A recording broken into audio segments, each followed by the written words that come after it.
नमस्कार दोस्तों, मैं रितेश आपका स्वागत करता हूं आपके अपने YouTube चैनल सत्य विद तथ्य में। यहां हम बात करते हैं भारत और विश्व के इतिहास की, वो भी सत्य और तथ्य के साथ। आज हम जानेंगे कि कैसे हरियाणा रेवाड़ी के एक लड़के ने 600 साल के इस्लामिक राज्य को उखाड़ के हिंदू राज्य की स्थापना की। जी हाँ, हम बात कर रहे हैं हेमू विक्रमादित्य यानी हेमचंद्र विक्रमादित्य की। अकबर की आईने अकबरी लिखने वाले अबुल फजल के अनुसार हेमू रेवाड़ी में नमक बेचा करते थे। अबुल फजल ने उन्हें बाकायदा फेरी वाला भी कहा है।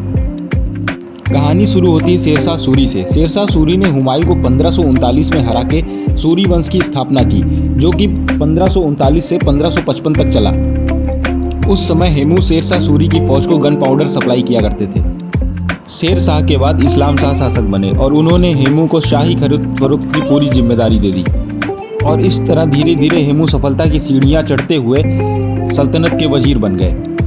ठीक इसी समय सूरी की कमजोरी का फायदा उठाकर हुमायूं ने दिल्ली पर फिर से कब्जा कर लिया। इस समय हेमू बंगाल में थे। उन्होंने अभी इंतजार करना ठीक समझा और 1 साल बाद हुमायूं की मृत्यु के उपरांत उन्होंने 50,000 की सेना के साथ, जिसमें 1,000 हाथी भी शामिल थे, उसे लेकर दिल्ली पर चढ़ाई कर दिया। हेमू के हमले के वक्त दिल्ली का गवर्नर था टाइडी खान। वो सब कुछ वैसा ही छोड़कर भाग निकला। हालांकि उसने अकबर से मदद मांगी, लेकिन उस समय अकबर सिर्फ 14 साल के थे और असली ताकत बैरम खान के पास थी। बैरम खान ने टाइडी खान से बोला कि अब तुम खुद ही निपट लो।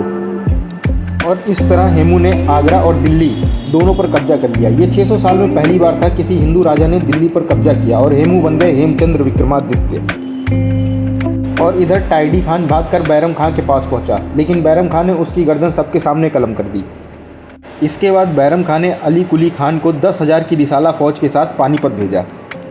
अब पानीपत में दोनों सेनाएं आमने सामने थीं। हेमू अपने 30,000 घुड़सवारों और 1,000 हाथियों के साथ थे। तब पहली बार मुगल फौज ने इतने लंबे चौड़े लड़ाकू हाथी देखे थे। हेमू की फौज मुगलों से कहीं ज़्यादा ताकतवर थी, लेकिन मुगलों के पास एक खास युद्ध नीति थी। इसे तुलगमा बोलते थे। इसी का उपयोग कर अकबर के दादा बाबर ने कई जंगों में जीत हासिल की थी। इसका उपयोग करते हुए मुगल फौज को 3 हिस्सों में बांटा गया, राइट, लेफ्ट और सेंटर। साथ ही राइट और लेफ्ट को भी 2 डिवीज़न में बांटा गया, forward and rear division. Right और लेफ्ट में दोनों तरफ माहिर तीरंदाज तैनात किए गए। सेंटर डिवीज़न की कमान मोहम्मद कासिम संभाल रहा था, राइट डिवीज़न की कमान अब्दुल्ला खान और लेफ्ट डिवीज़न की कमान इस्कंदर खान। और यहाँ से 8 मील दूर अकबर और बेगम खान 8,000 की फौज के साथ तैयार थे, ताकि मौका पड़ने पर अकबर भी लड़ाई में जा सकें। इधर हेमू ने अपने हाथियों को सबसे आगे रखकर राइट और लेफ्ट दोनों डिवीज़न पर जोरदार हमला किया, जिससे मुगलों की सेना में खलबली मच गई। हेमू की जीत निश्चित दिख रही थी, लेकिन एक तीर हेमू की आंख में लगा।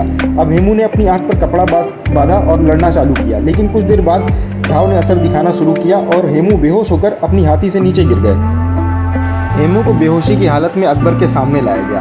अबुल फजल लिखते हैं कि बैरम खान ने अकबर से बोला कि इसका सर काट दीजिए, लेकिन अकबर ने बोला अगर इसके जिस्म में हरकत हो रही होती तो मैं काट देता। बैरम खान ने बहुत समझाया, लेकिन अकबर टस से मस नहीं हुए।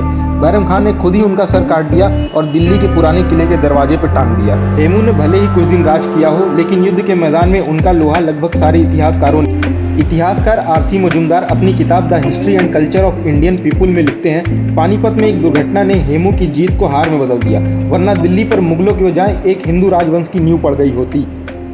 आपको ये जानकारी कैसी लगी? Please comment, like, share and subscribe. Thank you.